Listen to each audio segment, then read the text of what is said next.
You got that rocker, MJ, in the house, otherwise known as Marty Jannetty. You know how we do rock and roll, starting and strolling, and we're doing it right here on the Rundown Wrestling Network. Keep on rocking. Yeah.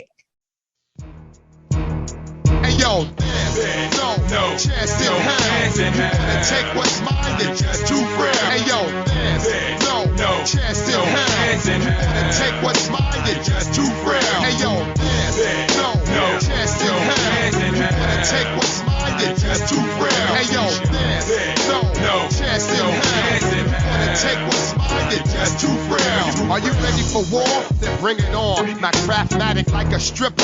When it's out, you throw your cash at it. Hope I don't rat at it from the hash and grass at it. I spittin' mad rapid like I took a Welcome, ladies and gentlemen, to the WWE Rundown. I'm your host, Troy. Joining me, Ginger's here. Hey, what's up, gentlemen? How are we doing? Exhausted. I have a fucking cranking headache, but, you know, I'm here. Oh, well, we'll try to make this one just like my dick, short and sweet. Joining us as well, Sal is here. How you doing, Sal? Gotta get some booger sugar on there. Sorry. Hey, what's up, Booger Sugar? How we doing? I'm doing good. Yeah, the 5th of July, where my company decided to have a holiday, and it's just fucked me all up. Because I can't. I don't even know what day like NXT is on anymore. I'm like, wait, what? Who? Well, I thought it was Monday. I don't know. Well, I will tell you that it is on right now as we were recording this, and we will keep this episode spoiler free. That's right. Yeah. So it is, another one of those weeks where it is just in between pay-per-views. We don't have a whole lot going on, so we're going to go a little more freeform this time. Wait, we shouldn't really complain about that, considering that every 3 fucking weeks there's another special event or pay-per-view, so... Well, I mean... I'm kind of alright with the in-between weeks, to be honest with you. Hey, at least you're getting it. You, over in the AEW Rundown, get to have 4 straight fucking special episodes, so... No, it's just Dynamite episodes, man. Yeah, but they're calling them jam-packed special episodes. I don't care what color scheme they use for what nights. They're not special. Yeah.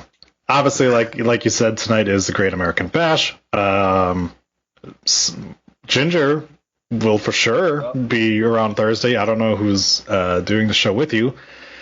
Probably me, which means I got to push back my other podcast another week, which is how I went a whole year without posting an episode last time, because I just couldn't get any time to myself. But that's okay, because at least it'll be a fun show. Yes. To be fair, I filled in for as long as I could. Now it's back on Wednesdays. Yeah, I hear you. I appreciate that. And I was able to get a couple episodes out. Yeah. And now no more. But hey, it is Tuesday, and we did just have the 4th of July here in America. You, the fans, if you are listening to this on the podcast stream, you could have been joining us as we recorded live, just as KT and David K are joining us right now over on Twitch. Twitch.tv/Rundown Wrestling is where you can find that. We also post it to our Twitter every time we go live. But yeah, so welcome to to KT and David over on the side here, and to anyone else that is going to join us later.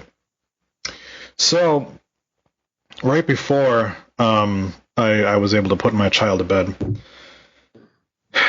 she came. This is my 8-year-old, by the way. And if people who don't know, I have an 8-year-old and a 4-year-old. My 8-year-old comes over to me, and she goes, "Can I play GTA 5?" And I looked at her, and I was like, "No." This upset her. So then I had to track her down, because she was upset. And I said, "Okay, look, number one,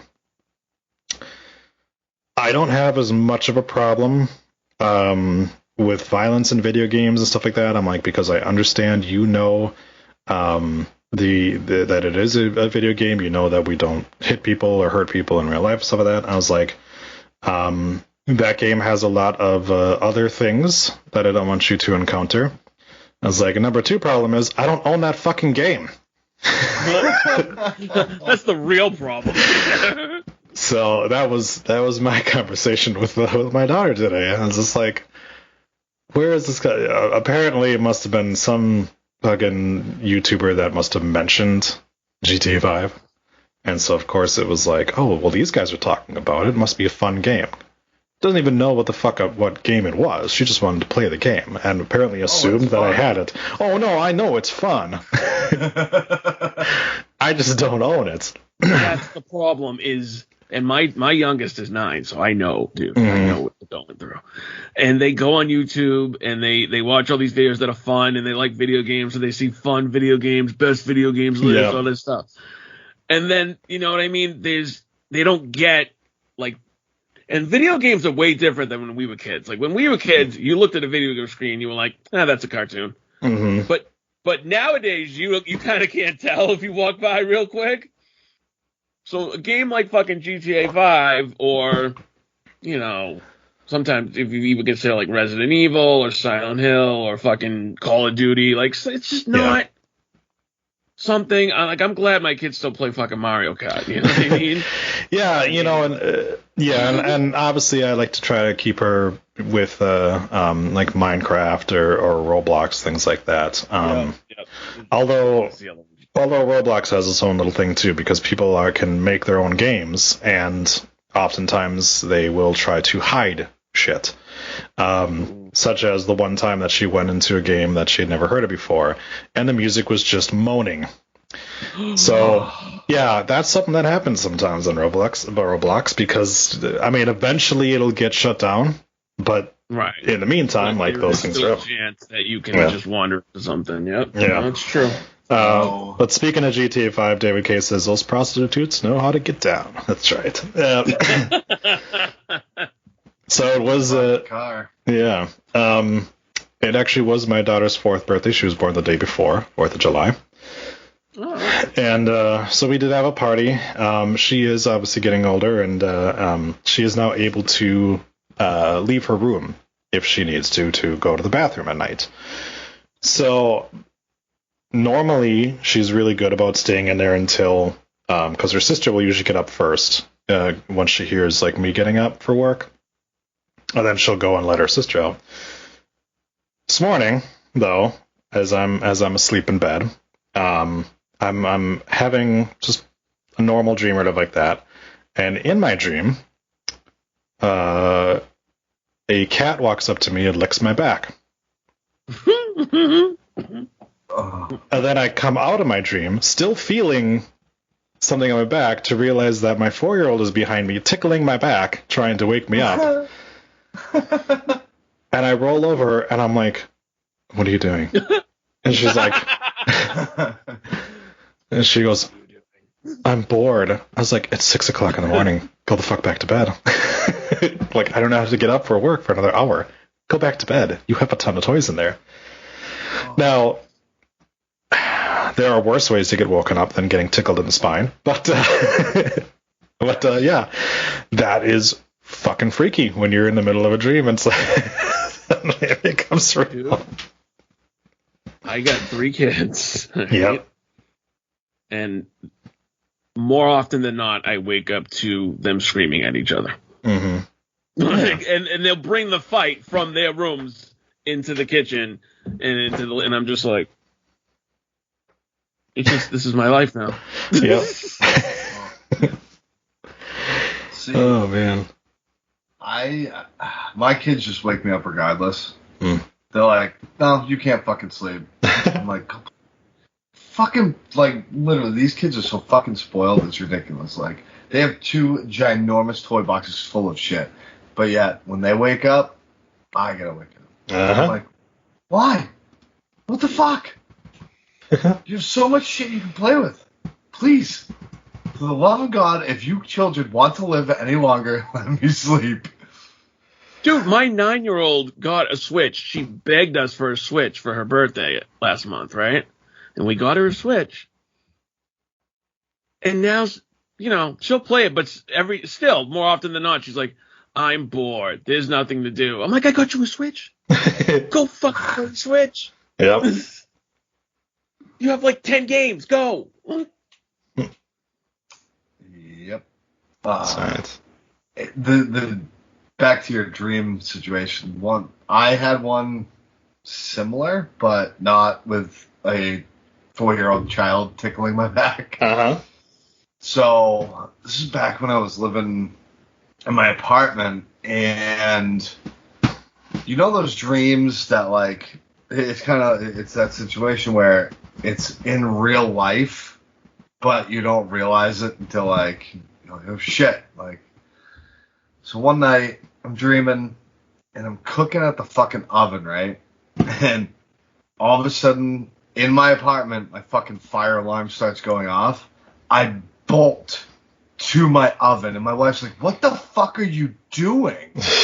I was like, in my dream, I was at the fucking oven and I felt like the oven was on fire. It was the most fucked up thing ever. Like, she's like, what are you doing? Why did you run to the oven? I'm like, I was at the oven in my dream, so I bolted to the oven. It was so I mean, it makes sense to me. I don't know if it made sense to her at 2 o'clock in the morning. No, but it didn't. Like, she still doesn't understand it to this day. She's like, I don't understand why you ran to the oven. I said, you've never had a fucking dream like that? Like, where your dream somehow, like, transcends into reality? It's fucking... It's weird. Well, it's the reality that's affecting your dream because you're half awake. You know what I mean? Fucking weird, man. Like, I bolted to that shit. No, the worst example of that, and I'll keep this short, is when you're in a dream and you hear like an alarm, like, and it's like coming through like the world, and then in real life it's your actual like alarm, like like that's the worst. I hate that. That's why I stopped waking up to alarm sounds. And I just set my phone to music now. So. Yeah, this kind of reminds me of have you guys seen John Dies at the End? No. Yes. Very good movie. There's a lot of different conversations in that where it talks about like it gives a lot of like psychological questions, and like one of them is this guy is telling this other dude about the dream that this guy had because he's got like psychic powers, and he's like, oh, your girlfriend was there with a bunch of dynamite and one of those giant cartoon plunger detonators, and when she hits a thing, there's an explosion, and you wake up and an explosion becomes a clap of thunder outside, and it's like your dream started 30 seconds before that clap of thunder. Now, how did your brain know that the thunder was going to hit? And it's like those kind of things. It's just like, it's fucked up. But yeah, that's kind of makes me think about it. It's just like, you know, when that kind of shit happens. All right, well, crazy thing. Yeah, man, it really is. So I think it's time to discuss the newest addition to 205 Live, Jimmy Uso. So we got news that Jimmy Uso was arrested for his second DUI. And cops say he was driving in Florida with a BAC of .205. James Uso, real name Jonathan Fatu, was pulled over at around 10:35 p.m. on Monday in Pensacola after cops say he ran a red light after being clocked going 50 miles per hour in a 35 mile per hour zone. They smelled booze on him and they asked him to exit his Dodge Charger. First of all, exceptional choice in car. Agreed. Cops say when Uso got out of his vehicle, he was noticeably swaying and claimed that Uso had told them that he had consumed multiple beers before getting behind the wheel. Officers say Uso went on to bomb field sobriety tests, so they arrested him. Then they did a BAC, which came back at 202 and 205, well above Florida's legal limit of .08. Just in case you're wondering. Yep, that's almost 3 times illegal. Yep, he was booked on a misdemeanor DUI charge, and he was behind bars, but he has been set free on a $500 bond, which I'm sure he had in his couch cushions at home. So this... Because in Florida, it is a misdemeanor for a DUI. Yes. In Massachusetts, it is a fucking felony. Yeah. So It should be everywhere. Right. In Wisconsin, it's an average Tuesday night. So he was booked for a DUI back in 2019, also in Pensacola, Florida, but they found him not guilty, despite the fact that there was clear video of him swerving and stumbling around because he's famous. So then, of course, around that same time, he also got into the drunken dispute with cops in Detroit. But I don't think he was driving then, right? Wasn't Naomi driving and he was in the passenger seat and he got into it with them? Anyways, if he is found guilty, this would only be his second DUI, but he has been arrested like 5 fucking times for drinking and driving. So clearly, someone who could use a little help. Just saying. how old is he? Mid-30s, or is he like early 40s? No, he's probably low to mid-30s, I would guess. He is. Yes. 32? 35. Where are you getting 32 from? Okay.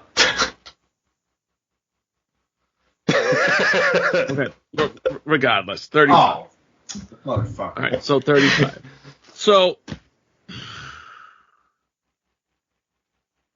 I think a lot of people instantly, and I'm not saying this, I'm just saying, like, I think a lot of people will say he has a problem, right? But why can't it be that he's just an idiot or an asshole? Like, why does he have to have an alcoholic problem? Do you know what I mean? Like, I think when you have money and when you're back to fucking working on TV every week, you get a little fucking arrogant. You go out and you party with your friends and you fuck up. Like, that's what you did. You fucked up. That's my opinion. Yeah. I wouldn't be surprised if, he says I'm an alcoholic or I have a drinking problem. Whatever he has to say to keep his job, I'm sure he's going to say. But there are a lot of people who are not alcoholics and they just do dumb shit when they get drunk with their friends. Well, yeah, I understand that, but he was alone, first of all, when he was driving. Doesn't mean he wasn't at a party or anything like that before it. But he's got that history. And that history is what tends to make you say he is most likely an alcoholic. Because, so in 2011, he was arrested and charged with a DUI, convicted and sentenced to probation. Then 2 years later, he was arrested for driving on suspended license, which was a violation of his probation. Then, of course, he had the incident where Trinity was driving and he got into it with them, but it was fine. Then he's got the other two where he was arrested and released and was fine, and now he's arrested again. So he's got that history going on with it. His brother, too. That's a lot more than I thought. Yeah. Obviously, his brother, too. Jay also got arrested, 3 years ago with a DWI. So it's kind of clear that there are some substance abuse issues here. Now, I saw a lot of people going, well, why won't they take away his license? He's already breaking the law by drinking and driving. You really think adding another law in his way is going to stop him from doing that? No, this is somebody that needs to go to AA, needs to go to rehab, and needs to get help. And he needs to have somebody in his life that'll keep him in check, because it doesn't appear that Naomi is that person, considering that she was driving the two of them around and all three of them were drunk just 2 years ago. She's probably an active participant. So. Yeah. We already know she's an active participant because she got fucking pulled over while they were, going the wrong way down a one-way street. So, yeah, I would say that both of them, actually all three of them, potentially, definitely need some help. And, you've seen it in the past. WB has been very willing to go, you can either get released or you can go to rehab. And most people have. There have been some people that have decided not to and gotten released. Jeff Hardy being one of them. And Jeff Hardy is lucky to be alive, but has now got his shit together. But True. It took him until But I'm somebody who, I'm myself not an alcoholic, but my family has a huge history of it. So, which is why I'm not, Right. I am, people will get on my ass about it, but I have said long ago that, like, if I'm going to be driving at any point in time in that day, I'm not going to drink at all. It's just better that way, because I know the history that I have in my life. But I've seen it happen. I've seen people in my family, close family, almost die because of it. So I know that sometimes, people say, oh, well, they need to take, accountability for their own actions, but sometimes it's just not that easy, and sometimes they need somebody to push them, or they need an event to push them into it. And I think of hey, there's a good chance that you're not going to be in WWE anymore, might be that event that pushes this guy to actually fucking sober up and get the help he needs.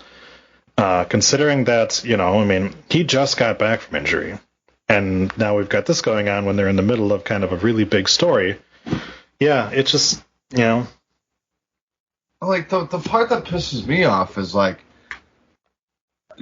how many times? 5 times total now? For him, he's... Not necessarily all 5 have been DUIs, but all 5 were some type of... No, he 4 times he's been pulled over while intoxicated. Oh my god, dude! And his brother's got 2. After the first one, wouldn't you? And his wife's got 1. We talked. I believe we talked about this the last time this happened. Call fucking Uber, man. Yeah, but Troy, this is where I will disagree with you on one thing.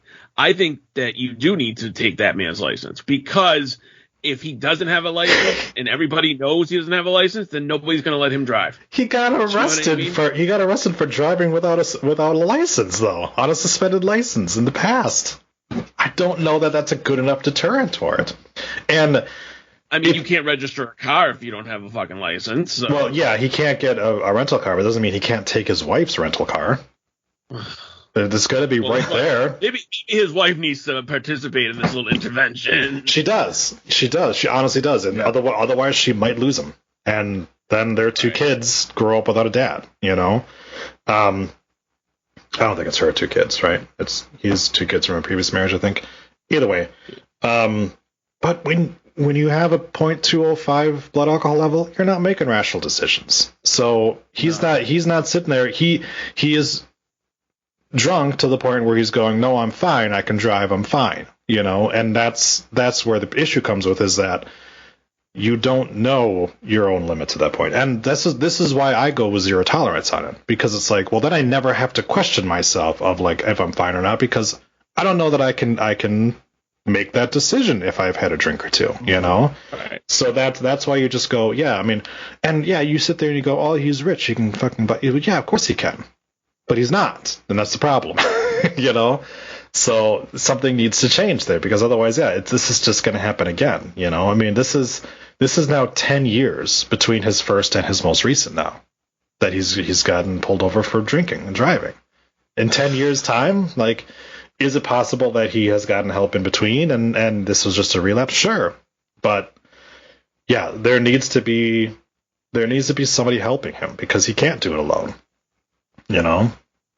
Now, Troy, I'm glad you said that, because like you mentioned, the WWE will do everything they can to help someone. They have, and that's been proven. Mm-hmm. But yet, I guarantee you, the IWC today is fucking chirping on fucking Twitter and shit, and being like, oh, they should fire him, all this other shit. They're not going to, I'll promise you that. Well, it's only going to make it worse if they did. Yeah. Right. Exactly. That was the thing too. When Jeff was gone, it was like, when he was in Impact, like, he didn't have a lot of that support system, and so he was able to go into the fucking ring high off his ass or drunk off his ass and things like that. But yeah, you've got a lot of them who are just like, oh, well, the last time they got arrested, like, the last time that they got arrested, they were off TV for 6 months, and you can sit there and say, oh, well, it's a lot of like, oh, they probably were still getting. Well, first of all, you don't know that they were still getting paid. Second of all, even if they were still getting paid, it would only be their downside guarantee, and they're missing out on a shit ton of money that you make for every show you show up for and work, and also just the fact that, like, you're being kept from doing the thing that you love for 6 months, There's that aspect of it as well. So they are not like a professional league that has to say, hey, we fined this guy, this amount of money or something like that. Did they fine? Right. Did they fine him? Probably. Can you definitively say that they did or did not? No. Can you definitively say that they were paid or were not paid for 6 months? No. But WWE did do something. They took them off TV. And yes, when they came back, they were pushed again. But like, wouldn't 6 months is quite some time to learn a lesson. 6 months is a time and once you have learned your lesson and once you've done to it, shouldn't you then turn around and be like, now you're going to be rewarded because you did put in that time? Like, we're going to push you again because you put in that time. We see you're making that effort. Like, your career here is not over because of the worst mistake you made in your life, That was your time that we'll push you, but we've seen it in the past before. Eventually, if you continue to fuck up and they keep giving you chances, those chances run out. And they have. 4 wrestlers in the past that have been released because of substance abuse issues. Yes. What happens to him now? Do you think, you guys, in your opinion, what do you think they do? Do you think they take him off TV? I think of the two of them, he's the more expendable one because Jay has the long-standing story more. I think that you could easily turn around and even if you do something where it's like, show up on Friday, we're going to beat your ass and we're going to write you off TV.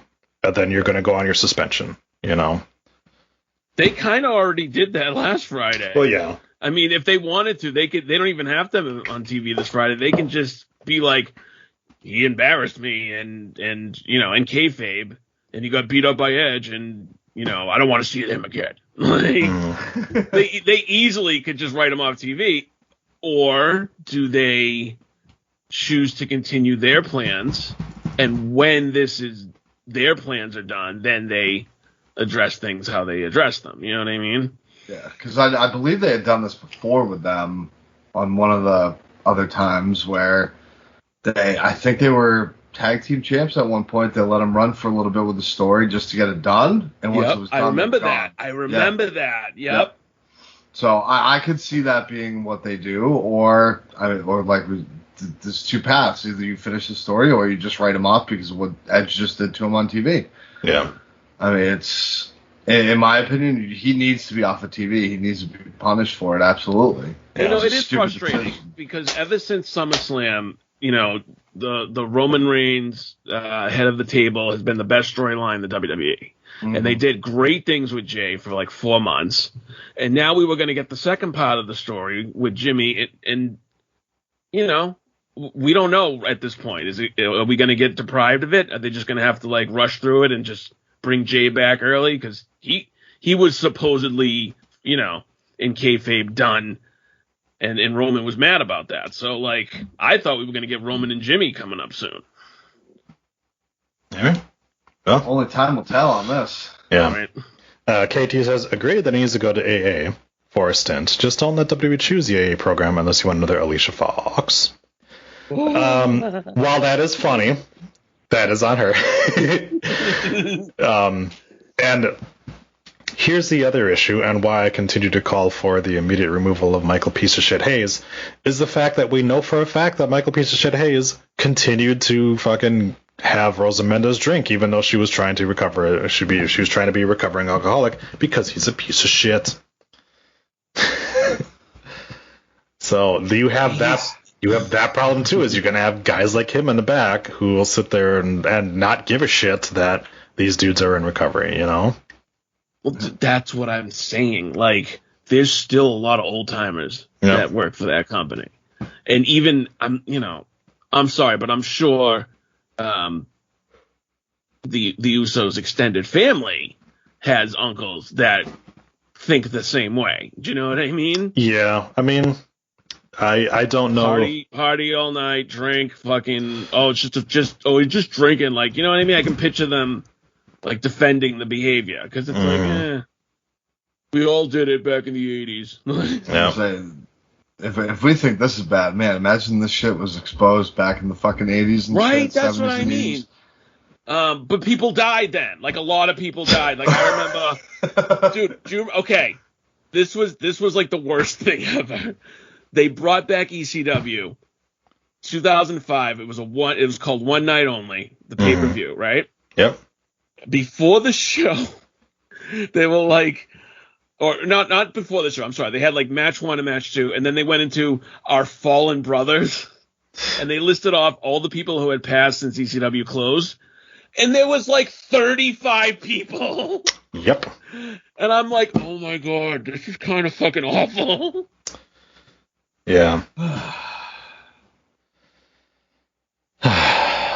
Well, hey. Yeah, I'd rather them be more like, don't drink. Yeah. In 2021. Like. Yeah. Well, in much nicer news, Dana Brooke got engaged. Oh, to Batista's dick? No. She is... Penis Cantor? No, not him either. She is with pro boxer Ulysses Diaz. Oh, okay. Is it Diaz or Diaz? I've always pronounced it Diaz, but it could be Diaz.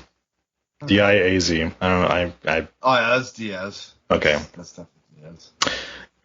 Ulysses the Monster Diaz. Sorry. So yeah, they announced it today, and yeah, good on her. I'm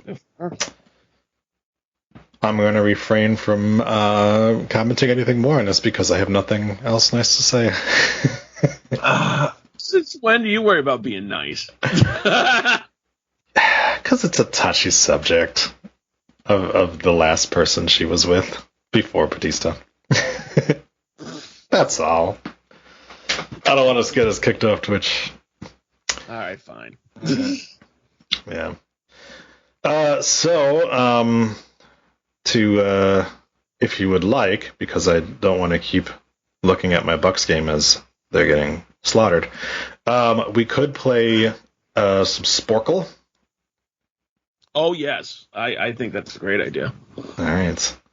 I'm familiar with the site. I enjoyed it for a while. I was on a Sporkle tip, but you know. Sporkle. So Sporkle, as Ginger is currently scratching his nutsack trying to figure out what it is a website where people can make quizzes. Oh yes. So and it's a case of you can find pretty much anything on there that somebody has made some kind of quiz for. And then it is kind of just fun to see how many answers you can get right before the time runs out. Like if you think you really know a subject, like there's Seinfeld quizzes. Oh my God. Or like, if you're like Sal, you would know the subject of can you name the participants in each WWE WrestleMania main event? Yes. Yes, I can. So this would only go to WrestleMania 37. Wait, we're really doing this? What are we coming up on right now? Okay. We just had 38, so it does not include this most recent years. Okay, so Ginger, you have to. We both have to name every person who has ever main evented WrestleMania. And you only have to name them once because it will fill in every main event they've had. Okay. Exactly. So should we just go back and forth? Like I'll say one and then Ginger will say one? Yeah, let's do that. Okay. Let's go back There is a time limit on these, but I'm sure like if you're the only one seeing it, then it doesn't matter. Well, I switched it to stopwatch, so there is actually no time limit on it right now. It's just going to tell you go. So there are 88. That's just the total amount of ones. That doesn't actually that's not actually every single person that's ever been in it, but yeah. Yeah. Okay, so we're gonna start with Sal. And go. Hulk Hogan. All right, that's about 37 of them. Oh, sorry, 8 of them. That's 8 of them. Ginger. Roddy Piper. Okay. 2 of them. Mr. T. Fucker. That's 2 of them. Ginger. Paul. No, not him. Mick Foley. All right, there you go. Sal? Mr. Wonderful Paul Orndorff. There you go. Oh, okay. That was going to be the one that I was going to say, but I wasn't sure. Teams with Piper, man. Mm-hmm. Kind of the forgotten person in that, but still. Oh, yeah. Macho Man. Randy Savage got 2. CL? I'm going to do some of the heavy lifting for this team. King Kong Bundy. All right, that's 1. Ginger? The Ultimate Warrior. 1. 1. I love the fact that the majority of the stuff is before 2000 you've already got the answers to. Yeah, we're trying to do it in sections. Sure. The more recent stuff is easy. Yeah. Oh, is it my turn? Yep. Andre the Giant. All right, there you go. That's WrestleMania 3. Shawn Michaels. All right, that's about 5 different ones. CL. Let's see here. I should say him now before I forget. Ted DiBiase. Okay, there you go. All right, you've got the first 6 WrestleManias covered. Yep. See, that's why I said better say it now. Yeah. I know I'll forget. Ginger. Did Sal already say Ric Flair? Nope, but you just did. Ric Flair. Did he not do it? There it is. Oh no, he did not. Didn't. No. Him and Macho's match wasn't main event? No, dude, it was Sid and Hogan, and that's why everybody got mad. Okay, well, because I only that typed. makes me mad again. Well, because whole fucking. Oh. Okay, right. so Ginger's got 1 strike against him. By the way, because I typed in Flair, it did put Charlotte Flair on there. So. That's what he meant. Yeah, that's what I meant. See? So go ahead, Sal. I want to bitch more about that fucking, but I won't. Okay. Bitch more. I want to fucking bitch more about it. Savage and Flair was awesome, but nevertheless. All right. All right. Sid Justice. Sid Justice and Psycho Sid. Ooh, you got a 2-fer. Ginger. Stone Cold Steve Austin. All right, that's 3. CL. Fuck. All right, that's 27. It also, this one comes on as The Rock interfered. So I guess, sure. Ginger, go ahead. Triple H. Jesus. Triple H. That's about 47 of them. All right, I was Sal. going to say, that's about fucking 20 of them, for Christ's sake. He was very good at what he did. Oh, man. Oh, God, we've completely missed the big one. But continue. Yokozuna. All right, that's 2. My rebuttal. Ginger. Bret the Hitman Hart. There you go. All right, that's 3. 3. You are still missing WrestleMania 7. Slaughter. Oh, yes. And now we're not missing WrestleMania 7 anymore. How come I can't fucking spell this dude's name? Wait, was he not one of them? SLA. There it is. I forgot the T. All right, I got it. Okay, now you've got number 7. Now the next one that you're missing is 11, but you didn't have either one of those. Ginger. Oh, Diesel. Diesel. I think Sal's about to whack out about 40 of them. Hold on. No, because I'm mad at you because Diesel's not on the list. It's not. Yes, Diesel's not on the list, so that's 2 strikes for Ginger. Oh, that wasn't the fucking main event. That was LT versus Bam Bam. Oh my god. Can we just go with what Ginger just said? Like LT. I just blew it. There you go. I'll go with LT. Okay. Bam Bam. Bam Bam Bigelow. There you go. Oh god, that was fucking terrible. All right. Well, you got it in the got it after the fact, so it's fine. Ginger? Well, I'll knock about 30 of them. The Undertaker. There you go. 5 of them. Wow. I would have thought more. Sal. All right. So we are, if you look at your screen, we're through 12 or 13. You're still missing one person, WrestleMania 2000, which should be easy, and you're missing X8. Oh, so we were all the way through 15. Oh, wow. Yes, you have all the way through 15 right now. Ginger, we're almost halfway done, buddy. Let's get it. You've actually got 54 of the 88 of them. Nice. Yeah, I'll mention this man. Big Show. Well, there's your WrestleMania 2000 one. Yep. And that's it for him. Yep. All right, Ginger. So 16. Oh shit. We already said The Rock, right? Yeah, because I was WrestleMania 2000. Yes. Yep. I'll just throw it out there. Roman Reigns. There you go. Let's get that out of the way. Yep. Yeah. If you That is get 5. if you get caught up, just say somebody recent. Yep. Right. Let's see here. Batista. Yep. That is 2.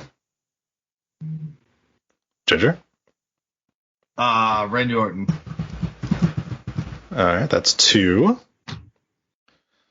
You want to just go ahead and finish off Triple X, or you got somebody else?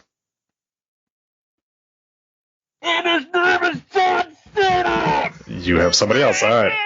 That's 5 of them. All right. Ginger?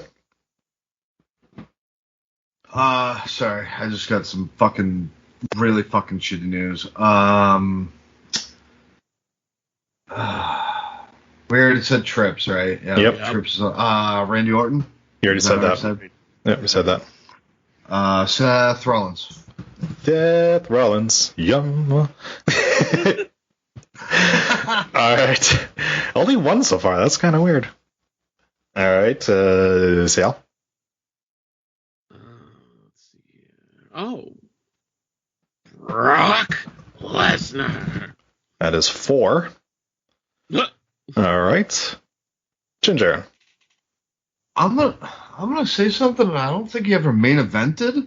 Don't say it. Oh wait, no, I know he did. Kurt Angle. I'm an idiot. Okay, there you go. Yep, that's WrestleMania XIX. or 19. Only once. Yeah, only once. Yeah, WrestleMania 19 is the only time he main event. When Brock Lesnar tried to kill himself. Yes. Came so close to, not that I'm wishing that. I'm just saying how he did it is amazing. Still missing the person that faced Triple H at X8, and the third person in the Triple H Shawn Michaels sandwich at XX.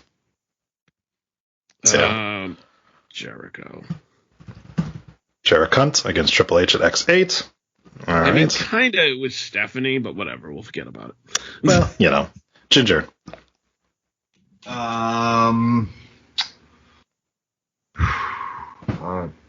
It's awful that I'm like, The Miz. That's correct. That is 1. But that's the Rock interfered one. Sale. Edge. There we go. That is 2. Edge only had 2. I thought he had 3. That's all I saw, unless I'm blind. No. Well, 2. He had. Well, technically, this current year's, but. Oh, this current year's doesn't count. Never mind. Yeah. That's right. He said it ended at 37. Okay, never mind. All right, Ginger. You're just missing 9 more. 9 more. Which doesn't mean 9 more names, just 9 more main event spots. Just 9 more main event spots.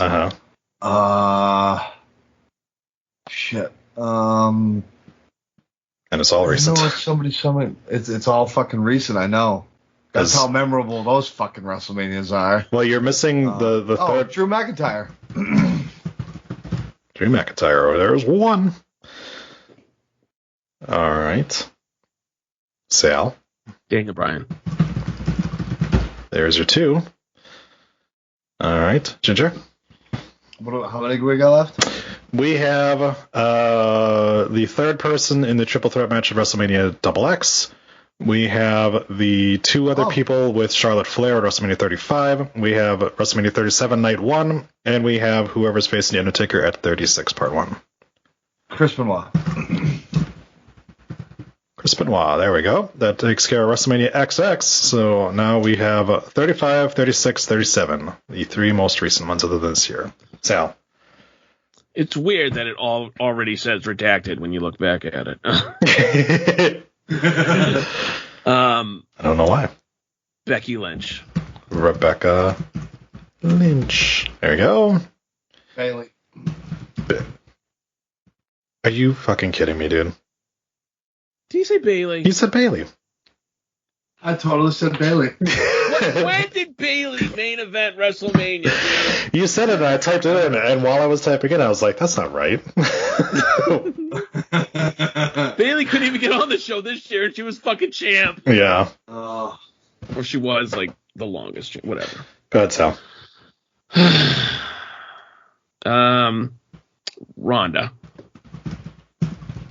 Ronda Rousey. All right. Ginge. Sasha Banks. Sasha Banks. We got two more. Let's bring it home, Sal. Bianca Belair. Bianca Belair. And the last person, Ginger. You fuckers are gonna leave this up to me. Wow. Who? Which WrestleMania? Who did The Undertaker defeat at WrestleMania 36, Night 1? Night 1. Oh, AJ Styles. Yeah! Hey, Jizzle Stizzle, there you go. Only took us 12 minutes, but we did it. Good job. Hey. Good job, gents.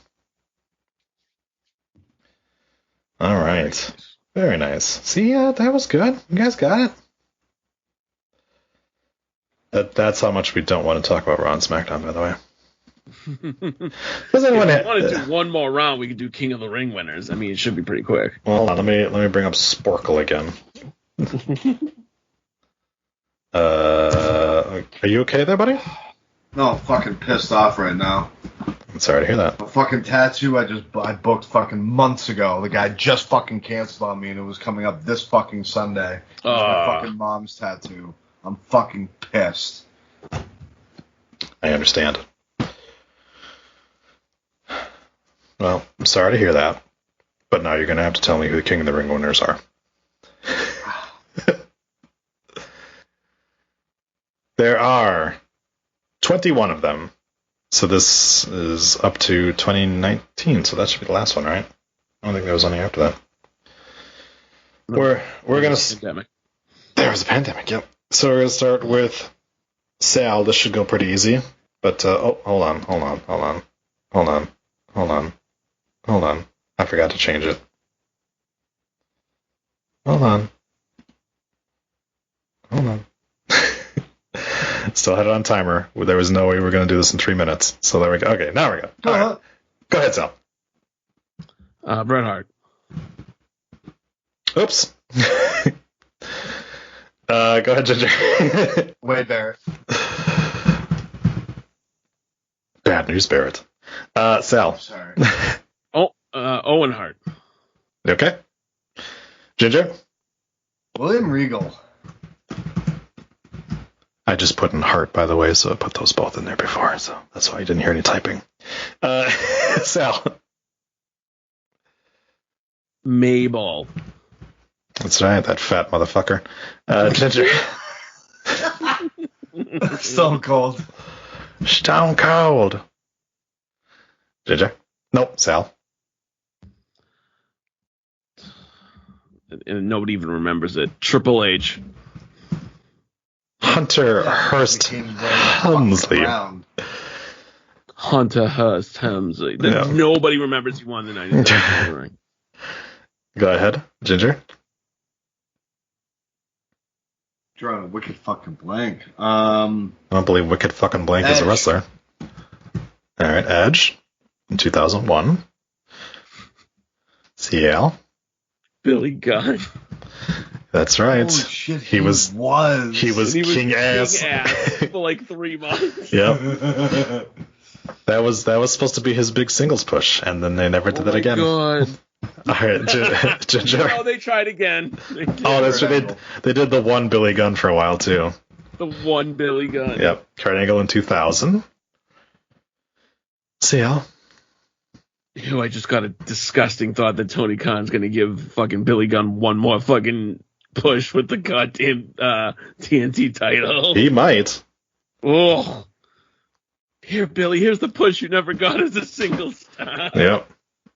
Go ahead. Oh. All right. Sheamus. Shamu. Ginger. Brock Lesnar. Brock Lesnar in 2002. That one was hilarious because he won and he like kicked over the throne. He was like, and he like bent the crown in half. I think he's one of the only ones who didn't have a king gimmick after that. No, he gave a shit less. Yeah. He just kept winning until he beat the shit out of The Rock at SummerSlam. All right. Ginger. Still a couple of easy ones in my opinion. You never got that Brock Rock rematch. I'm sad. Oh, whatever. Ginger.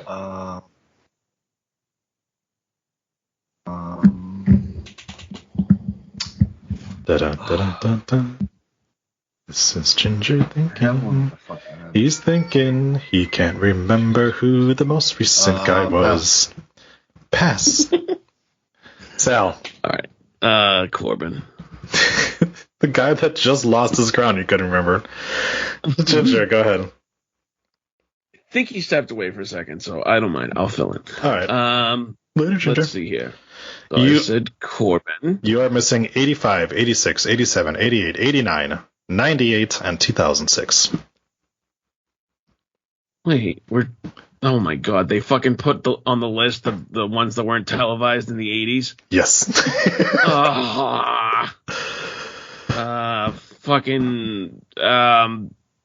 Oh god, I don't fucking know. Jim Duggan. Nope. No. Unless I spelled it wrong. How about Harley Race? Harley Race, yep. He's got one of them. In 86. Well, you may have an issue with the 80s, but you can give me 98 and 2006, right? Yeah, I can give you 98. 98 was, let's see here. King of the Ring. Ew, was it Ken Shamrock? It is indeed Ken Shamrock. There's another one that nobody remembers he was King of the Ring. No, you are missing one of the worst King gimmicks ever, though. In 2006? Yeah. Let me see here. 2006. It wasn't Booker T. It wasn't Booker T?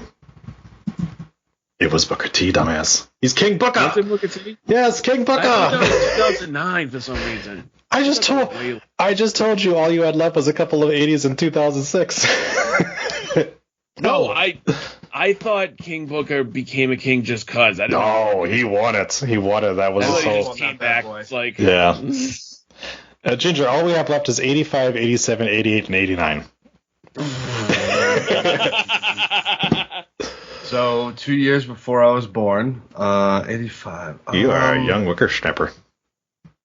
Born in 87. 85. Good lord. Oh my god. Harley Race. We actually got that was 86. Yep. Oh, I just got that one and I had no idea who else. Oh, wait a minute. Harley Race became the king after somebody, and they made a big deal about that in like fucking Saturday Night's Main Event once. Hold on, was it Paul Orndorff? No. No. This is fun. Hold on. It wasn't Dusty. Oh my god, no. We're dancing around it, aren't we? Was it fucking Don Morocco? It was Don Morocco. Was it really? Yep. Yes, it was fucking Don Morocco. So there are three guys left, and they are three big names in the 80s. Hulk Hogan. Nope. Bret Hart. Oh god, Nope. Macho Man Randy Savage. Randy Savage. Good lord. And you already said Bret Hart. He won in 91 and 93. So that leaves 91. Okay. 91 and 93. He won in 2 years in a row. Well, technically 2 years in a row. Just for the sake of this podcast, 1988, he beat Randy Savage to win it, and he was recently featured on NXT TV. Ted DiBiase? Ted DiBiase.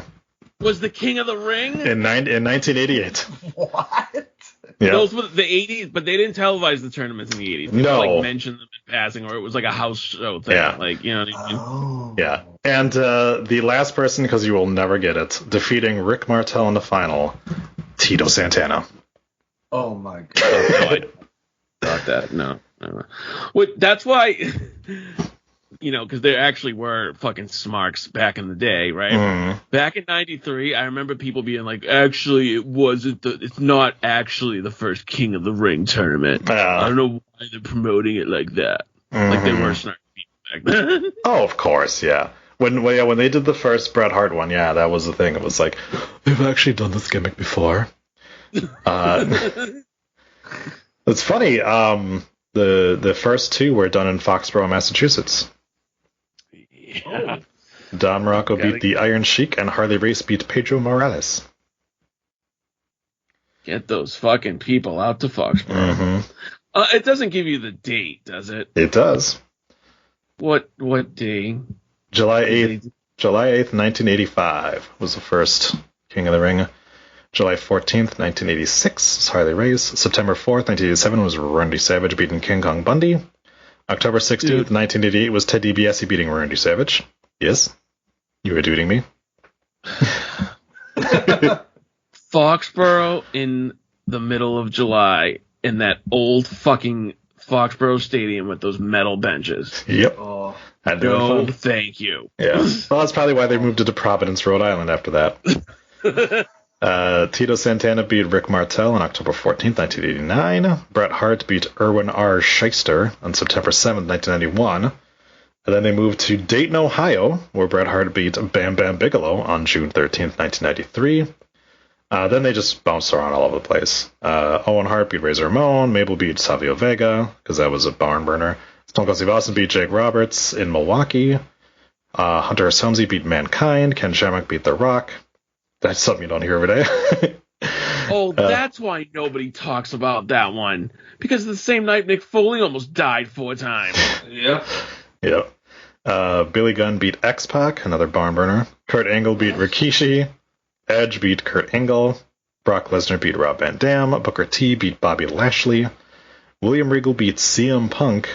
Sheamus beat John Morrison. Bad News Barrett beat Neville. And Baron Corbin beat Chad Gable. Yeah. Regal's King gimmick was actually pretty funny. Well, because it's Regal. And it makes sense. His last name was Regal. Yeah, right. But yeah, King Booker, I will say this. It did exactly what it was supposed to do. Make you hate him.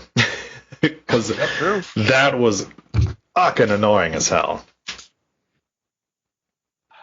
And it got him back to the world title. I mean, it did. So, it actually wasn't a bad week for wrestling by any stretch. SmackDown was still pretty good. Raw was better than it has been. Riddle continues to be really fucking fun. We haven't jumped the shark on that yet. And we got a little rub to the Viking Raiders too, so that was nice. Dude, Riddle, I get it. At some point, he probably will jump the shark, but for now, just him sitting on top of the ladder, going, "Whoa, I'm so high." I was just like, you know what? If nothing else, when I watch Raw, at least I can be somewhat entertained occasionally. No, he's fucking hilarious, but yeah. And it's not very often that a mid-card guy gets a super spot like he has gotten the past few weeks. So it's a kind of a nice little change instead of just the main event people all night. You're seeing Riddle, who I think possibly is one of the top people going for that briefcase, in my opinion. Yeah. It's good because when was the last time we got like a mid-carder get a boost from the Money in the Bank contract? It's been a a while. long fucking time. Yeah, it's pretty much been all storyline shit. Yep. I was gonna say last year was Otis. Yeah, They were doing the thing with fucking Mandy. Yeah. Like they tried with Damian Sandow to give him a push. They tried with Baron Corbin to kind of give him a push. Those were the two mid-card guys that I think of as, guys that didn't. But it's been a while since, we've really had that elevate somebody. I think about like Sheamus, Daniel Bryan, those guys being guys who the Money in the Bank elevated up to that level and like really made them. Carmella is one. Even though she's on the women's side, that definitely it made her a champion and it elevated her for a time. Champion, but yeah. But you know what? Speaking of Daniel Bryan, it just made me think of something, right? Daniel Bryan, remember when in like 2012 when he was starting to be funny and he was doing the segments with Kane and everything, and he was getting over and he was getting more segments every week. Mm-hmm. I feel like that the same with Riddle, like because here's the thing, just like Daniel Bryan, when the bell rings, he backs it up. So not only is he wicked entertaining, but he's brought it this whole fucking stretch in every match he's been in. Yeah. And I think that, if you're looking for a guy who's hot right now, you definitely should put it on Riddle. Yeah. Yeah, they tried with Swagger, didn't work. CM Punk kinda. CM Punk works. I fucking the first one, when yeah. he first did it. Yeah, the first one. The second definitely, one was kind of weird. The second one was definitely redundant. Yeah. RVD, I think you can RVD was great. Yeah. Ziggler obviously is the big one. Yeah. Yeah. Oh, yes. Ziggler, but then everybody remembers what happened afterwards, which was he gave up the title in 30 days. Yeah, so. but it still happens. But yeah, I mean, obviously the whole Otis Miz thing was all storyline stuff and sucked. Asuka won it, but didn't really win it, kind of thing. Right. Before that, it was Lesnar and Bayley, and it's like, yeah, I mean. Rollins was a great one. Yes. And that actually, that elevated him because he had just broken up with the Shield, and the very next pay-per-view was Money in the Bank. Yeah. And then that led to the Heist of the Century. So absolutely Rollins got elevated super fucking with a rocket to his ass with that. Yeah. Yeah. We've also had we haven't had too many of the women hold the briefcase for very long. No. Bayley cashed in that night. The only person really is Carmella, because everyone else, Bayley cashed in that night, Alexa cashed in that night, Asuka just got awarded the title the next day. Yep. So, yeah, it was really just Carmella held it for 287 days. So, yeah. And that's it. So, it'll be interesting. Now, for the match this year, we still are missing 2 more women to be in there. Because right now we got Asuka, Naomi, Alexa Bliss, Nikki Cross, Carmella, and Zelina Vega. So who else do they put in that match? Oh, Liv Morgan. Yeah, that's Liv. The story Yep. they're going with. So, but my, how many from Raw do we have right now? Well, I just told you we were only missing 2, but we got Ricochet, John Morrison, Riddle, Drew McIntyre, Big E, Kevin Owens, Cesaro, or Seth Rollins, and King Kakamura or Baron Corbin. No, I mean for the women. Oh, how many from SmackDown? Raw. Asuka, Alexa, Nikki Cross, and is Zelina Vega technically on Raw or SmackDown? No, Zelina Vega's on SmackDown. So on SmackDown. So there's 3 from Raw. What show is Naomi on? I don't fucking know anymore. Raw. She's on Raw. Okay, so 4. Because then you've got Carmella and Zelina Vega from SmackDown, and then Liv Morgan would be. So you almost have to do another SmackDown person, right? If you want to you have to do 4 another and 4. SmackDown person. And I think we're gonna get Liv. Yeah. I mean, this is pretty much all the rest of the women they have on SmackDown. Who else would they use? And this worries me that they're gonna do like a mystery person. I mean, I could easily see them putting Eva Marie in there. Yeah, it's probably going to be her. Even though they'll be 5-3, it's still probably going to be Eva Marie. The other women you have there, obviously Belair and Bayley are both in a match. That would be wait, Sasha or Becky would fucking rock it like the house. If they were like surprise entrant. It's gonna happen. And they're instantly credible too. Yeah, you instantly could be like, well, they're gonna win. I still would like to see Sonya, but I don't know if she's ready to come back yet. Well, that was my thing. If Liv goes in and you need someone else from SmackDown, and I know Sonya's kind of both, but like she could go in and make Liv Morgan. Like, it depends how they get to Liv Morgan getting into the match. Yeah. They could spark a feud between Liv Morgan and Sonya, and I'd be fine with it. Yeah. You also got the chance that they turn around and do something like Shotzi Blackheart or something like that, and give her a little bit of shine in that match to debut, you know? Mm-hmm. So, I don't know. I mean, Shotzi is made for a ladder match. So, you know, if you're going to debut someone as crazy as her, that's the way you debut her, is put her in a fucking match that she can inflict bodily harm on herself.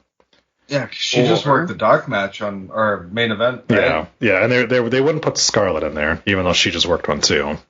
Oh, no. Or you have fucking Doudrop, and I'm sorry to call her that, go up there and get Eva the case, and then Eva gets all that heat. If they fucking did that again, dude. Yeah, I don't think they'll do that, but I do think that it's potential that she enters it, and they have that storyline as, like, if she wins it, she's going to give it to her. Yeah. So that's a possibility. Yeah, I do think there is that as well. Who do you prefer on the men's side, Cesaro or Seth Rollins making it? Ooh, I think Cesaro. Okay. Say Al. My problem with it being Cesaro is I know he's not going to win. I don't know. And it's like blatantly obvious that he wouldn't win, so I'm almost more inclined to give it to Seth. Okay. Because then he keeps mentioning Roman's name, and if they do go Seth Roman at SummerSlam, I'm kind of there for that. Yeah. Yeah, but I think you can just get there naturally. I don't think you need the briefcase to get there. That's true. Obviously, Cesaro, like you look at it right now, you've got Riddle, McIntyre, Big E, Kevin Owens, and Ricochet are all faces that are in there already. And you got John Morrison is the only heel right now in there. Oh yeah, you're gonna get some heels. So Sammy's in there. Sami Zayn. Sami Zayn's not in there. He lost to Kevin Owens. Yeah, he lost. Owens beat him. That's right. Yeah. I mean, you've got. No, because I remember the spot where he did, and this is something we could talk about from SmackDown. That last man standing match was insane. Yeah. But that spot that he did where he hit Owens with the haluva kick 3 times, I thought that was the finish. Yeah. I totally bid on that. Right. I could see. I'm assuming that Cock Nakamura is getting in because the story with Baron Corbin right now is that he keeps losing. So I feel like you do that. Can you explain something to me though? Probably not. Who's but the go ahead. heel in that storyline? Because like Corbin's like all like I'm poor and I have this homeless guy beard and I let my hair grow in and Rick Boogs keeps making fun of me and then Rick Boogs kept making fun of him and I'm like, are we supposed to feel bad for Corbin? Because I don't. No, you're not supposed to because Corbin has done this to everybody else. I know, but along. It's weird because he's like sad Corbin. I don't know if that's the thing I want. Well, they trademarked Happy Corbin, which of course is the whole gag there is that they think that that's what's going to happen with him. But honestly, like, do I see them turning him face? Probably not. I mean, crazy things have happened, but he definitely is. Well, we'll see what happens when the live crowds return next week. Dude, the live crowds are all down south. They will be fine. Well, yeah, but the also problem is that while he is a proud Trump supporter, as is Chris Jericho, he's still boring as fuck. So that's the other issue. That's true. Yeah. Yeah. Making him crazy now. Yeah. Yeah, to me, I feel like you've got to go Rollins and Cock Nakamura in that match. And I think it's just because of who you already have in there, because I think it's too face heavy right now. So yeah, and Nakamura he's kind of the tweener. Yeah. Gimmick, so. Mm-hmm. But I mean, they could just put fucking Corbin and Rollins both in there just to kind of even up the heel face divide a little bit more. So, who do you guys think wins it? Like, for real? I mean, Because as much as I wouldn't mind Riddle, I think they're too busy right now with this Randy Orton storyline. Yeah, I think it's probably going to be Big E. Is he in the match yet? Yes. I forget who he beat to qualify. Your mom. Oh. No, he beat Apollo. He beat Apollo Crews to get in.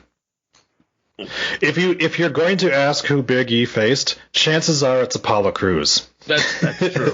Good lord. This is like Mysterio and Rollins. Yeah. Yeah, I think Big E versus Roman is something good, and him carrying around the case. That'd be fun. Yeah. McIntyre would be so fucking predictable and boring. Oh god, I hope they don't. It's just gonna go right back to that well again. Wrong. Everybody here knows that I'm a giant hard on for Drew McIntyre, but the guy's already on your main event. You need new top guys on your roster right now. Mm-hmm. You're dying for it on Raw. Not only that, but and again, I enjoy Drew McIntyre. I enjoy the character, but why has Drew McIntyre turned into the old guy who tells long stories? Yeah, dude, that's a good question. That's Scottish people do. Yeah, but you know what? For a wrestling TV show where everything's got to keep moving, that just, oh man, that's like 2 weeks in a row now. I'm like, Drew, get to the fucking point. Right? Don't you fucking dare! Don't you dare! Kate, I love him too, but it's not even his fault. They're writing this shit, man. Yeah. Let's be honest, yeah.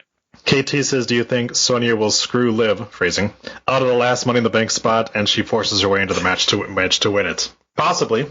I could see it. That actually popped in my head earlier. Yeah. As well. Because then but different kind of screw. Well, and the thing with the Money in the Bank is they tend to if they're not going to cash it in that night, then they like to have storylines in between, and they typically keep them away from whoever's champion until it's time, so you forget about it. Mm-hmm. So having it be then Liv versus Sonya for a little bit as a feud, and to kind of make you forget that Sonya's lurking there, I think it might be entertaining. I also would love to see the two of them scissors. So. Liv's about to grab the briefcase. Sonya comes down, pushes her over, and then she takes the briefcase. Yeah, maybe. So she doesn't even wrestle, but she's the new Miss Money in the Bank. Could be. Oh, so it's a Brock Lesnar situation. But that would get some heat, and that would get people behind Liv. Huge difference between Brock Lesnar and Sonya Deville, though. Yeah. At least if Sonya did it, I would be excited. With Brock did it, I'm just like, ugh.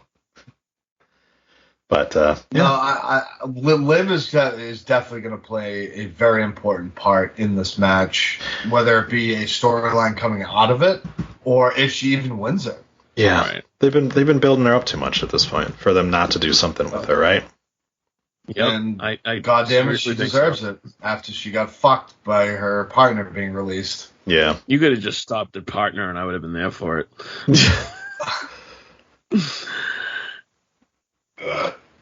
Yeah, I love the fact that, of course, right away, as soon as Liv Morgan beat Zelina Vega, everyone was like, oh, there's Zelina Vega getting buried again. It's like, people know nothing about wrestling. That's the whole point, is that, of course Zelina's going to come back and fucking lose her first match, because it's Zelina Vega, and she doesn't need to win, and it helps Liv Morgan out. And actually helps Zelina's character out the way exactly, she is. Yeah. Which is the other big thing, too. You guys excited? See Zelina Vega back on Raw? I mean SmackDown. Yeah. Yeah, I mean, she looks like she's going to come back as a wrestler, so, which is something that we've been kind of missing. She's really good on the fucking mic, and of course, I love it that she's just sticking it to fucking dirt sheet writers at this point now. Oh, 100%. Love it. She puts out just this those fucking dirt sheet writers, and doesn't name any names. Because she doesn't need to, because of course they're going to crawl out of the fucking woodworks and try to defend themselves. And it's like, you defending yourself when they didn't name you, it means that it was true. And that was what happened. Shoe fits where. Yep. as fucking Meltzer comes on and goes, oh, yeah, blah, blah, blah, blah, blah. Of course, like his bullshit. And just Didn't he say he lost respect for her? Yeah, which of course Zelina Vega came back with like, yeah, the respect I lost for you lost a long time ago when you started to fucking degrade women at a normal pace, which is exactly what he did. Oh, 100%. This is just another example of it, by the way. And fuck, who the fuck are you, Dave Meltzer? Like, I lost respect for you. Okay, because you're going in there taking bumps, you old fuck. Are you kidding me? Like, this is the same person that named himself the Kenny Omega of wrestling journalists. Don't forget that. He said that. He said that. He said, some would consider me the Kenny Omega of wrestling journalists. And some other people would consider him an old, out-of-touch loser. Yep. Which, you know. Or a giant pile of elephant shit. Yeah, that too. Yeah. And a sycophant and an ass kisser. You know. Yep. I mean, there's lots of things people would think about when they think of Dave Meltzer. But when I think of Zelina Vega, I think good for her, and I am wicked excited to have her back. Yep. So the just to make sure that we get it out there because he is a piece of shit. So yeah, Dave's whole thing was that he called Zelina fucking stupid twice in the audio clip. Said he has no respect for her anymore. And then of course said some would consider me the Kenny Omega of wrestling journalists. So Zelina Vega's response was, "Hey Dave, instead of name calling, I'll ask you to please point to where I said all dirt sheet writers in that tweet, or would that make your aggressive and nonsensical argument invalid? You can keep your respect as I lost mine for you when you started tearing down and degrading women in the business for no reason. I wasn't referring to you, but if you think the shoe fits, that's on you." Oh. Yeah. Just a total dick kick. Yep. Well, he deserved it. Fuck him. He did, and he continues to deserve that shit. Like, I wish it would affect his fucking bottom line. I really do. It won't, because all of his people are just are now fuck Zelina Vega, she's with the Fed, so we hate her, and yeah. So yeah, the tweet that she said that started this whole was it was a picture of a person like rapidly moving around a room with different on a laptop, and it said actual footage of dirt sheet writers trying to think of the next lie to post about me. So that was what she put out. And remember, it says actual footage of dirt sheet writers, not all dirt sheet writers.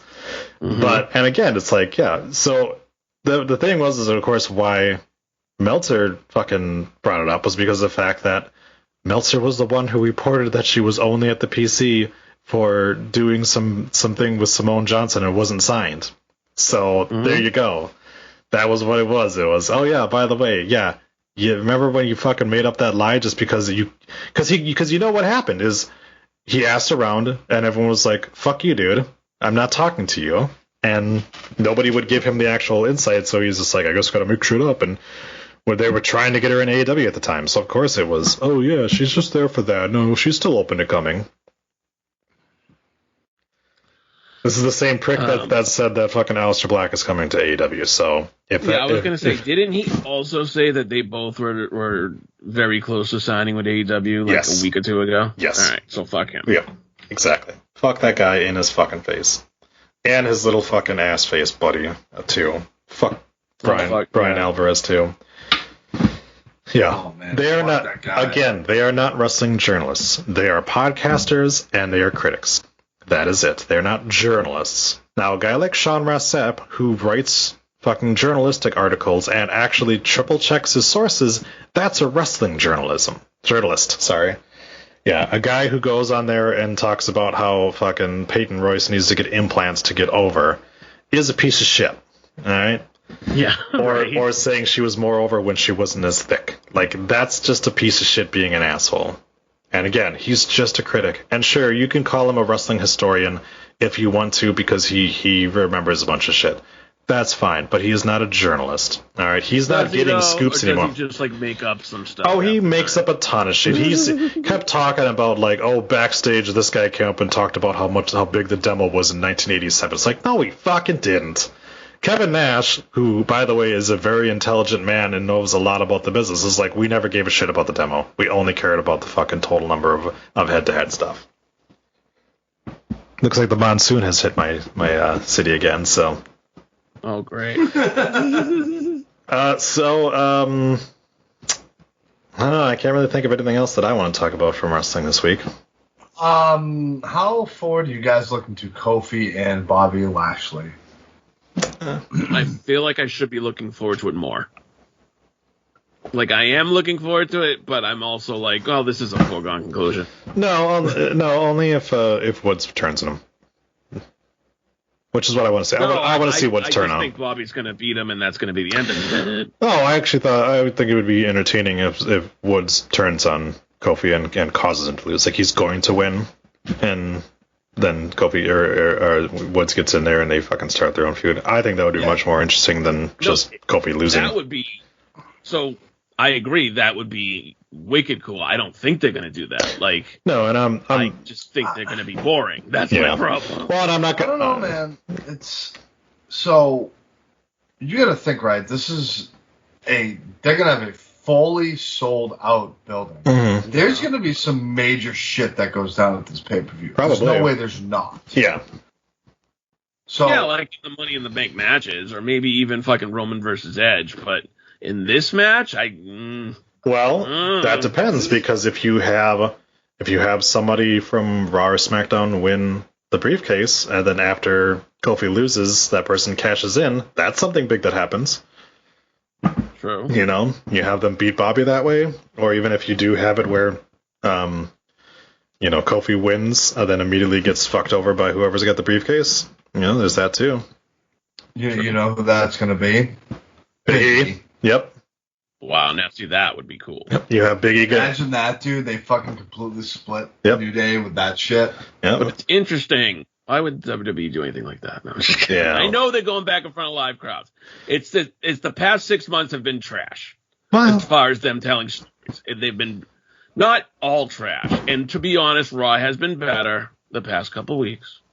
But I don't trust them to not do stuff boring. We still have Seth versus Cesaro every other week. Like, yeah, but those are always good matches, even though it's repetitive. But they see what they do is if something gets a good reaction, they beat you over the fucking head. Right. Then why did we get Braun Strowman in the main event for 2 months before he got released? Because they were trying. Who else was there? Look. You can't sit there and say, oh, they don't have any new stars, and then get mad when they try to make a new star by having a guy in a main event for 2 months. They tried, all right? Like, they tried. It just didn't work out. Years ago with Strowman. They tried. It didn't work out. They tried. Yeah. You know? Some say, like this Jinder Mahal thing on Raw. People are already shitting on it. It's like, why, dude? It's something. Actually, I'm not shitting on it because I was actually intrigued when that stuff went down this week. I thought they did a nice job. Yeah. And he's got the backup now, so it's like different. Mm-hmm. Plus, I think it would be a good direction for Drew to go in. Yes. Like away from Bobby Lashley. You get him away from the title picture for a little bit, unless he wins the MITB. I just love it. It's just like, we've secretly replaced one of the members of Indus Sher. Let's see if they notice. Is his name Shanky? Shanky, yep. It's Dilsher Shanky, but they just shorten it to Shanky. And the other one is Veer, V-E-E-R. Yeah. But he was one of either Rinku or Maple Syrup or whatever it was. Saurav? I think he was Saurav, and now he's Veer. And Rinku was the one who tweeted out the Keith Lee winning both titles, and he is still down in NXT while his tag team partner is up on the main roster. So yeah, don't do that. Don't be an idiot. Or you will get left behind, and they will find somebody to replace you. Yeah. And then play a game of who will notice. Yep. It's like, oh, that guy must have shaved his beard and grew a couple of inches. Weird. It must be platforms. He lost a lot of weight too. So I wanted to bring this up before I forget. One of the funniest things I've ever fucking seen in my life was Boogs comes out on SmackDown. He introduces Shinsuke, and he starts playing the song, and you hear Michael Cole go, what are you doing? And then the camera cuts over, and Pat McAfee is sitting on top of Cole's shoulders. Yep. I fucking died. I was like, that's the best thing I've ever seen. Dude, I will say Pat McAfee has been a fantastic addition to SmackDown. He reminds me a lot of how we used to feel about Corey Graves. Yep. When Corey, there it is. When Corey first came up, we were like, oh, he's so fucking good at the things he's doing, and like, oh, we love it. Like, that's how it feels with him right now. It's like, I hope they don't beat that out of him like they have with Graves. But well, the good thing about fucking McAfee is he's got so many other projects. Yeah. That at any point he can just be like, oh, I don't fucking want to do that, so I'm not going to be here anymore. Right. Well, there are contracts involved. No, I get that, but I don't think he'll be Vincified. No, Not for a while. No, because I'm sure people were like, dude, make sure in that contract you specifically say Vince is not in your ear unless it's mucho importante. Mm-hmm. And I'm sure Trips had something involved with the contract and everything else. So, and he brings mainstream eyes, not many, but he does. And I would not doubt that they would be like, no, just do your thing. We're very happy with what you're doing. Be smart about it, but do your thing. And he is. You know what? To his credit, he's protected the business a few times. Yep. Which, not bad for a rookie color commentator, because usually they tend to just stay very, like, generic. You know what I mean? They're like, worried to, like, say anything like that. But McAfee's done a nice job in SmackDown. Can't complain. And I fucking hated him when they brought him in. I hated him. I'll admit it. I was like, Adam Cole, kick his ass. Troy, you look distraught. Are your Bucks getting their asses kicked that bad? Oh, they already lost. No, I was going to Twitter to try to see something, and there apparently Kmart and Sears are selling shirts that say Ashley Babbitt was a patriot. So there's that. Wait, who's the Ashley Babbitt? She. Wait, is that Olympic chick? No. Okay. She was one of the Capitol rioters that was shot. Oh, come on. Yep. Kmart's still around? I thought they went out of business. They're gonna do it now. Yeah, they went out of business around here, that's for sure. Yeah. They shut down everyone they had. And Sears, for that matter. Well, Sears... that's how interesting wrestling is, apparently. Now we're talking about Kmart and Sears. So. Yeah. So there's that. What I was trying to do was I was going to look for Corey Graves tweeting like a fucking emo chick. The one where he was... Okay, so yes, this week Corey Graves tweeted out, I was put on this earth to do something special, I think. I don't know what he said. I was put on this earth to do something special. What I'm doing is not it. Yes. To which everybody flipped out and was like, oh my God, are you unhappy? Are you mad that you're comedy? You want to get back in the ring, don't you? Yeah, so then he had to respond saying, oh wow, you guys took this way differently than I intended. It wasn't meant in a bad way. And said not everything is about wrestling. Then maybe don't put vague fucking tweets out, you douchebag. You're so cryptic, LOL. Right? It's like, okay, then what were you talking about? Because he's never explained what he was talking about. No, he was probably like fucking walking his dog or something. Like, yeah, you need to just being like over dramatic. Yeah. It's just like, first of all, like, have a little fucking respect for people. Like, you knew what was going to happen. You knew that shit was going to blow up. You knew people... Of course he did. Because first of all, that sounds like a vague enough tweet where it's just like, somebody checked to make sure Corey Graves didn't just slit his wrists, you know? True. But also just like, you fucking douchebag. Like, really? Don't call Corey Graves a douchebag. He's a douchebag. Dude, have you ever listened to that fucking podcast? I had to stop listening to that podcast, by the way. I haven't.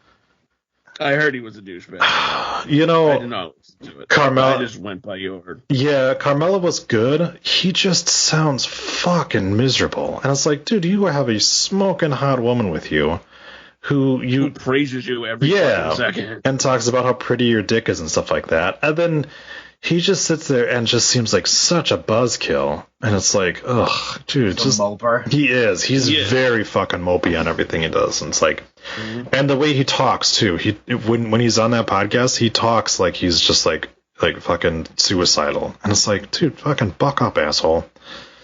So I did want to say something about the Charlotte Flair Rhea Ripley thing. Oh boy. First of all, I do not like what Charlotte did to her face. Oh wow. It just doesn't look right, dude. You know, like, it's not subtle.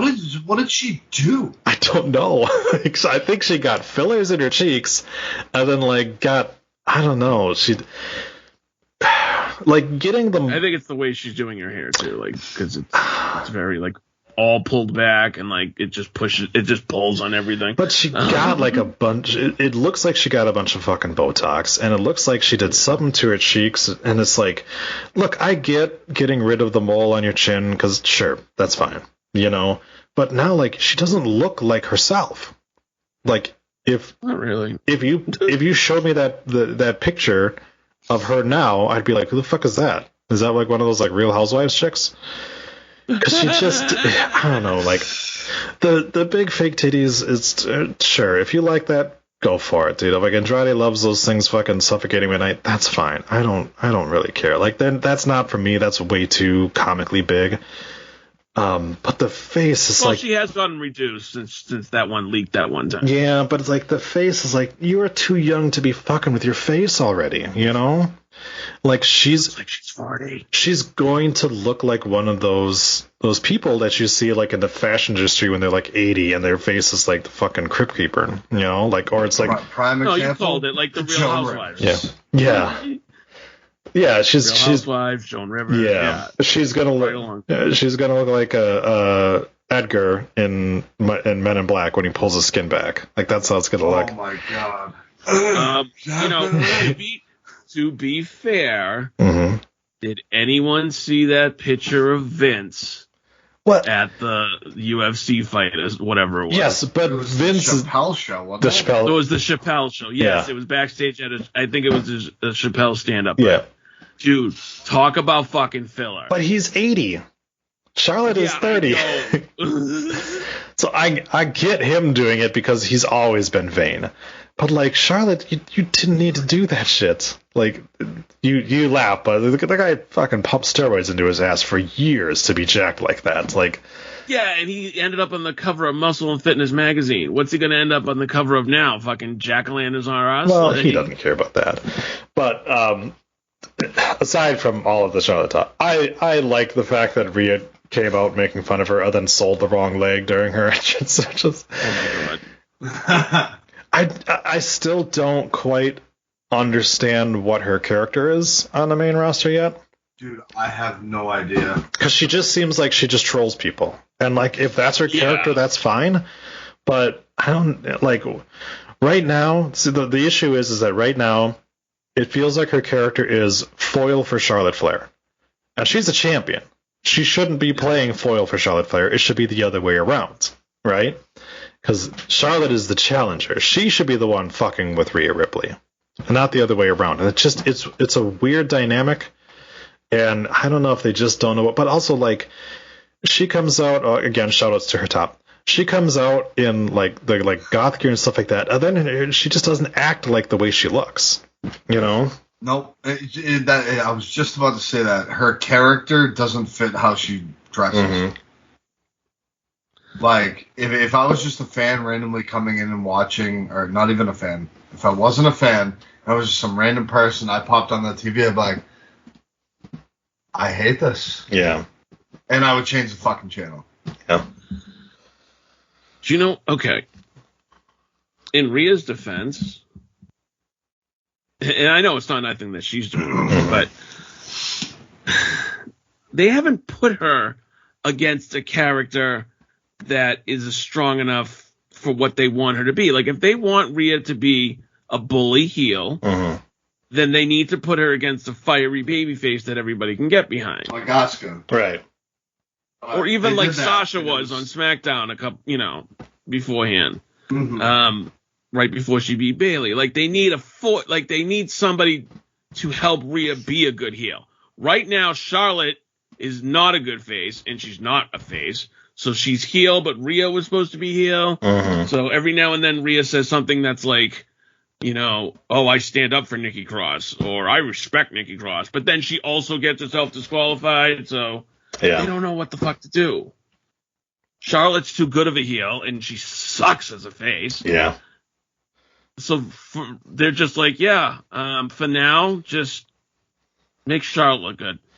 But if she gets by this, and I think she will, then maybe we can start into a real Rhea Ripley character, which should be a bully. Yeah, once she gets past, if you pause the Nazi's face melting scene halfway through it, and you get past Charlotte's face like that, then we'll actually get to maybe something else. But yeah, man, I don't know.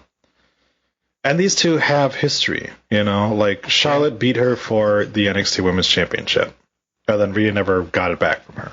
So, like, there's a story. And they're trying to make this a big deal. Like, the pull-apart brawls and all this stuff, they're trying to make this a big deal. But it's not working for me. Right. All right. Anything else, guys? That's it from my end. All right. Yeah, I think I'm good. All right. Well, thank you all for listening to the WWE Rundown. And Ginger, send us home. Tune in next time, or we will smack your ass raw next time. Bye-bye.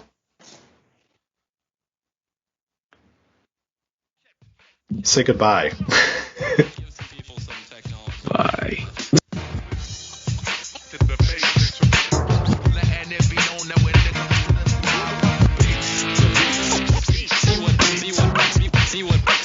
See what harm you can do. Hey yo, no chance in hell. You wanna take what's mine, then just too frail. You can't beat me. You ain't got no chance in hell. You can't see me. You ain't got no chance in hell.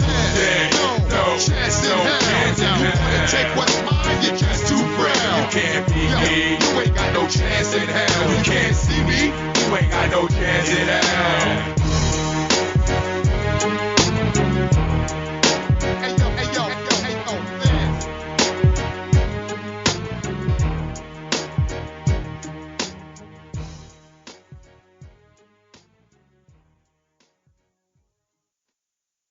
You have been listening to a Rundown Wrestling Network production. Please visit rundownwrestling.com for all of our shows, as well as our other special events. Keep it locked there, or subscribe to the Rundown Wrestling Network on iTunes, Spotify, Google Podcast, Stitcher Premium, or anywhere you get your podcast from. Leave us a voice message that we will play on an episode by going to anchor.fm/rundownwrestling/message. Join our Patreon at patreon.com/rundownwrestling. You can show us how much you love us by buying us a cup of coffee for just $1 at ko-fi.com/rundownwrestling. Go to reddit.com/r/rundownwrestling. Follow us on Twitter at Rundown Network. Like us on Facebook at facebook.com/rundownwrestling. Email the show your dick pics and twat shots via rundownwrestling@gmail.com, or go to Instagram or YouTube and look for Rundown Wrestling. Follow us on Twitch by going to twitch.tv/Rundown Wrestling, and you can also follow our host Adam on twitch.tv/The Salzer Effect. This has been a Rundown Wrestling Network production.